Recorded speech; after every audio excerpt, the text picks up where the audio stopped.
Agyapa has been such a divisive, project. The president saw wisdom in ordering its suspension.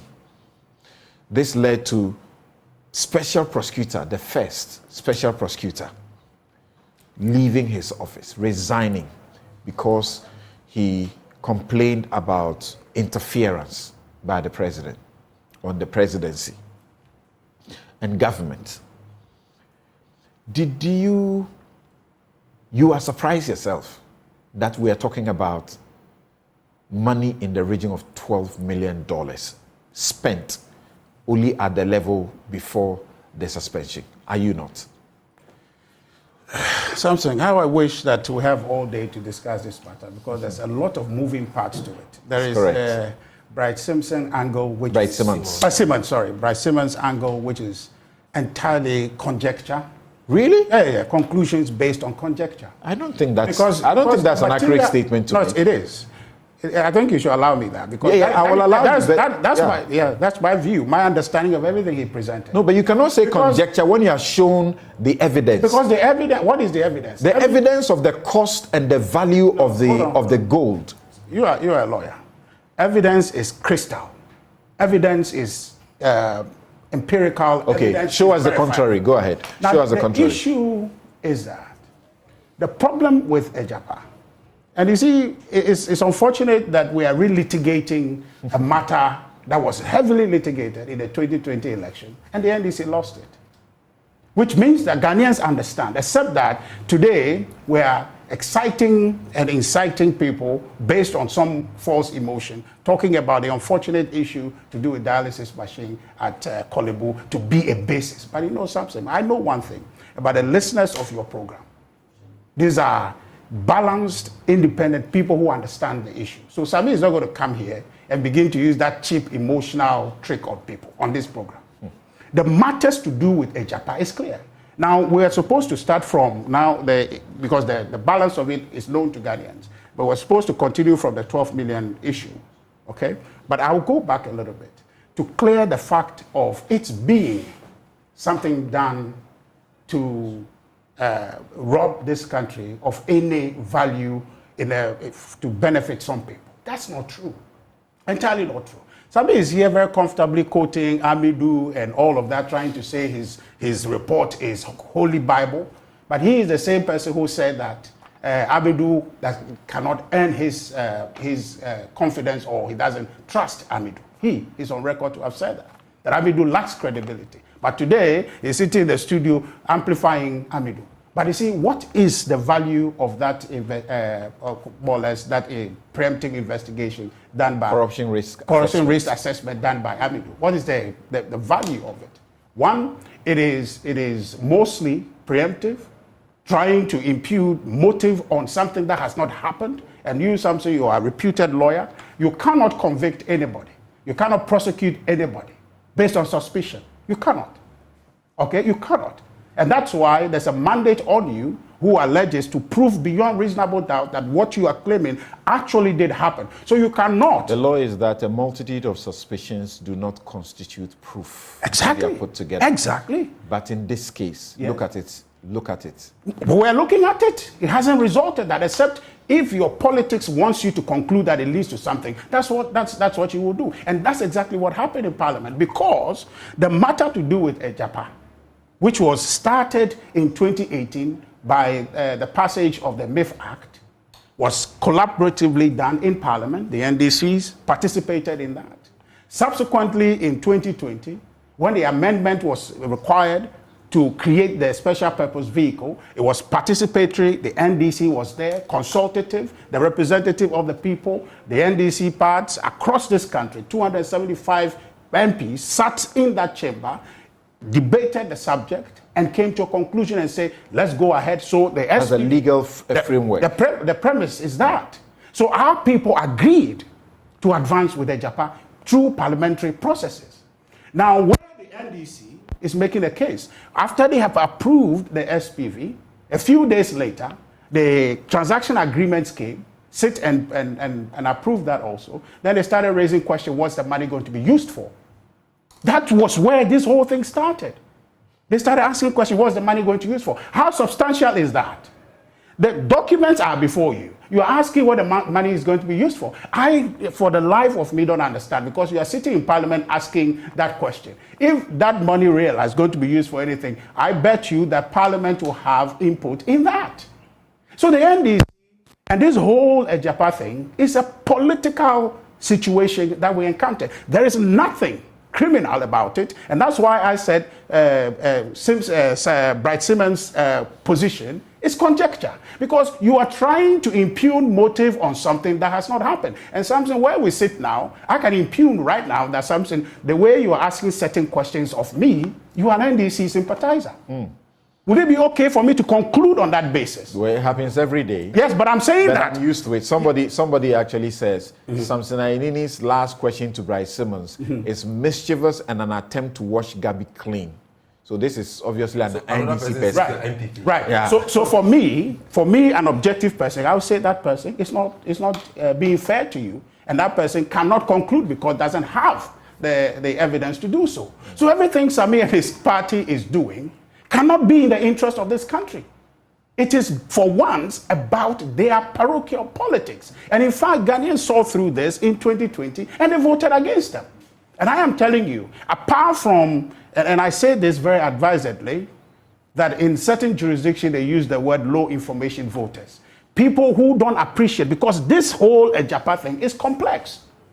Something, I hope you appreciate that. It's a complex, abstract concept to try to create value for this country. So not a lot of people understand what Agyapa is. And so it is possible, and it is easy to leverage that confusion and want to extract political value out of it. And that's what Sami is doing. Bryce Simmons and his team break it down for all of us. You see, it's just simply mortgaging your... It is not, it's not even mortgaging.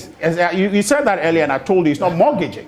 It is not mortgaging because it is an attempt to seek value for this country. Now, there are multiple income streams that will generate out of the Agyapa if you go and list on the stock market.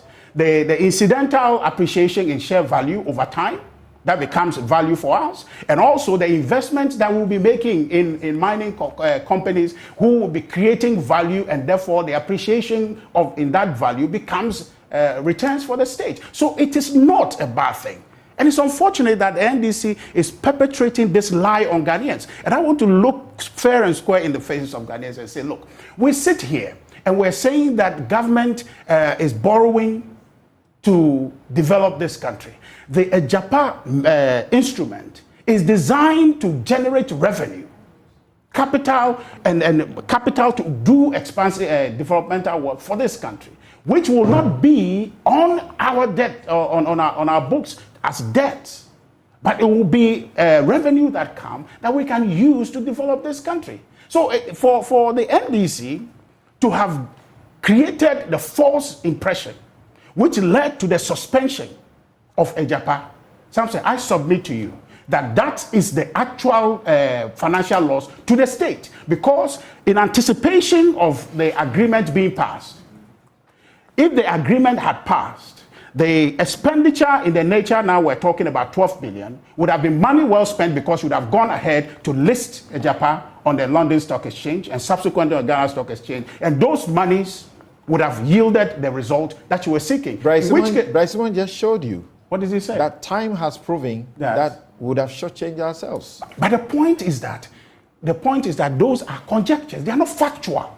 He's not talking about something that has happened. He's talking about possibilities. No, factual about the price. The price at 200 and the price at 2,000 now. You see, that's not conjecture. Okay, so Bryce Simmons, well known, he has his facts. But these facts that he's saying are based on certain understanding that for me has not happened. So you can anticipate anything, you can say anything. One, the underwriters, okay, in the process of building the books would suggest a price, okay, based on their audit and all of that, and say, okay, well, this probably is the price for the primary market to begin to invest in the IPO.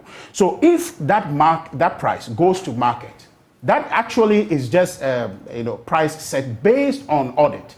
The market reaction or the market valuation of the share becomes what actually is going to be the price of the day. So you can estimate that it's 200 and you go to market, and because of the attraction, the appreciation of that share or of that company, given that Ghana, number one, we're a gold mining company, one of the largest in the world, people who invest in that space will find the value in investing in a gold mining interest in Ghana where there is gold.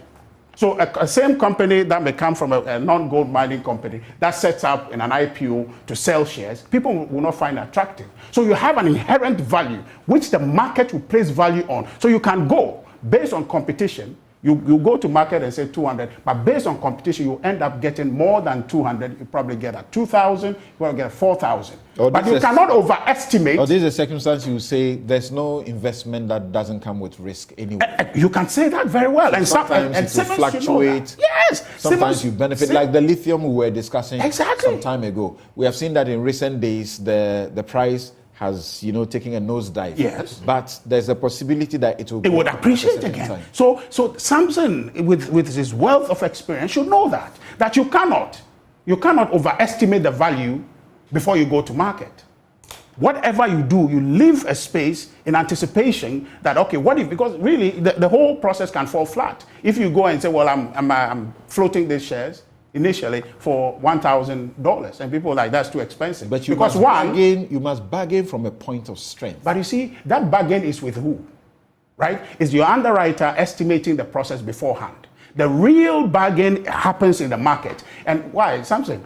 Your bargaining power depends on the relationship at the table that you have, right? So you and I, if we're going to bargain for time, and because, let me just use the example, one of your viewers impugned that you are Gabi apologist and therefore you are MPP, I can say that, so because of that leverage, you can give me more time that you give Sami, right? That is a leverage I have at the table. So that leverage is only pronounced when you go to the market. So when people begin to see that, what is the name of the company? Because it's a new company. You have to note that also. It's not a company that is known. And shares of companies that have been proven, that have been on the stock market for years, you go to buy the ass of their shares, they're in the millions, they're in the thousands. But once you're a new company coming to market, you are relatively new, the risk there is high, so you cannot go there and be fronting yourself to say that you have the best deal, and so therefore people should come and buy it, and per share is 1 million. Yeah, but you still have to do that because I mean it's global standard. Yeah. In negotiations, we have what we call your BATNA. Yeah. That is your best alternative to a negotiated agreement. So you must always put your best foot forward. So if they say, in a circumstance where you could have 2 billion or even up to 6 billion, you are cheapening yourself for 1 billion. But that is pronouncing judgment before you go to market. What is stopping Imani from saying that we can have 3 billion? Because anybody can say that. You can actually even say we can get 10 billion. They just don't say it. But what is the calculation that shows? That calculation has not been proven, because the thing is that it's a future event. And I'm telling you that even at the current estimate of 200, you can go to market and based on demand, even at that 200 per share, you can even get in excess of that 2 billion. I guess you understand. Because you go with 200 and everybody is clamoring for it. And therefore, all of a sudden, by demand, your 200 then become 2 million because everybody wants in on it. You understand? So, Samson, this your show has achieved fame in this country. Today, you have only 3 of us here. But really, you could have 4 people. Simmons was on the internet, right? You could have 4, 5, 6 more people who would want to be on this show because of its repute. What would you have to do then? You have to increase the space you have here. Is that not the case? So that is reality. But what you have chosen to do is to maintain this table so you can have 3 people and the rest can be online. So what I'm saying is that you have to be modest in your expectation going into the market, but you know that the actual valuation of the share price would be based on market valuation, which is driven by demand. And a new company going into a market, you don't have the pull factor of a company that is proven, whose record is out there on the stock market. It's not a secondary market you're going to, it's a primary market. Right. So the people who are coming to buy those shares have risk to consider. So you have to approach it that way. So really, Samson. So the NDC's demands are unfounded. It's they political. Are reasonable. It's completely political. And you vote for a continuation to perfect the Agyapa deal. Absolutely. So because really the point here is that stream of revenue, is it useful for us, given our circumstances? Absolutely. The Sami here cheapishly said that, because government didn't see any wisdom in it. They didn't pursue it long enough. Because really what Simpson was saying is not to say that the Agyapa concept was bad. Okay? So for them not to see wisdom even just shows how unappreciative they are of the concept as it stands even now, because they couldn't understand it when they were trying to do it. So as for the NDC, they don't understand the thing, and so therefore they bastardize it. So they are not part of the conversation. We are talking to Ghanaians to say that we are looking as a country to leverage our resources. What Simpson says something about, you can actually go to the market and probably take money, leverage or monetize our gold, which is different from what Agyapa is doing. Monetize it and then take money, and you can get far more than the Agyapa proposition. That is not exactly true, because you know that a mine can close down, and we're here in this country for 4 years, the Ashanti Gold closed down. The royalties you expected, if you had planned with that royalties would not have come. Interesting. Okay, so if that is what Simpson is proposing, you will get to a point where you would have gone to take money in expectation that your royalties will keep coming, and for 4 years or so, you won't get them. Thank you very much. Simpson, let me just tell you one final thing. When the NDC contemplated this in 2011, where Sami sheepishly say, because we saw no wisdom. Okay, he didn't prepare for that before coming. That's why all that is got to say. But the point is that before they got to the point they got to, okay, because it was a decision of a committee to do that, who did they pay? The advisors and the people who were working on it before it got to a point. How much did they pay those people? What do you know? I'm just asking. There's nothing like that. We do not know because that the thing didn't go to that Parliament. Yes, but it didn't go to Parliament for us to understand what they expend on the thing. But Agyapa had gone to a point where... No. Did we get to a point where it was the case that some expenditure had already been made? They should tell us. They should tell us. Because that information is not available. But I can tell you that some advisors worked on this, because it's an abstract concept and you need people to work on it. So somebody must have worked on it. And something, that even just entity, what's the name again? Tobias Fede's entity. Africa. Yes. Yes, I think they did some work. Okay, so how much did they pay them? Okay. And something, just briefly, the man hours, of government officials who sat, contemplate, and then abandoned. The income they earned, who paid for it? Have we got value? The understanding we had was that it was advised against, and even at the level of cabinet, the Attorney General, it was also advised against. That's why they abandoned it. Yes, but meanwhile, man hours were invested. Advisors were employed to give the advice before it was approved or disapproved. I'm sure if they are so therefore, an expenditure. You'd have heard about it, and by now you'd have been. But because it didn't come public, but now maybe something you are very good. Find out who those people are and how much they were paid. But I'm telling you, in closing, to say that something.